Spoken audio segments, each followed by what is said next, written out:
நானும் ரொம்ப நாளா பாத்துனுக்குறேன். இந்த வீட்டுல எனக்கு கொஞ்சம் கூட மரியாதையே கிடையாது. நான் என்ன பார்த்தா உங்களுக்கு ஒரு வயசு பையனாவே தெரியலையா?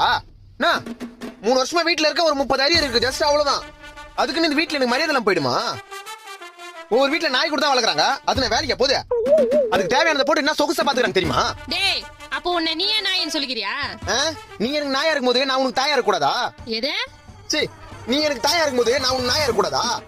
இந்த பாரு, ஒரே ஒரு வேலை மட்டும் கிடைக்கட்டும். என் சம்பளத்தை வந்து மூஞ்சில விசிலிச்சு உன் வாயிலையும் அப்பா வாயிலையும் ஒரு நாள் டேப் போட்டுல மட்டும் பாரு. என்னடா உங்க அப்பா வீட்டுல இல்லன்னு தைரியத்துல பேசுறியா? இருந்தா மட்டும் நான் பயமா எனக்கு. அந்த ஆள் மேல உள்ள ஆதங்கத்துல தான் எவ்வளவு நேரம் பேசிக்கிறது. நான் தண்டத்துக்கு வீட்டுல இருக்கன்றதுனால வீட்டுல வரும்போது போகும்போதுல ஒரு மாதிரி பாக்குது பக்கத்து ஆன்ட்டி நானு. இந்த பாரு, பொறுத்து போறதுக்கும் பயந்து போறதுக்கும் நான் ஒன்னும் சின்ன பையன் இல்ல, 24 வயசு ஆகுது. சொல்லி வை. அத அப்படியே திரும்பி சொல்லு. மட்டிக்கினாரு ஒருத்தர் இவரை காப்பாத்தணும்.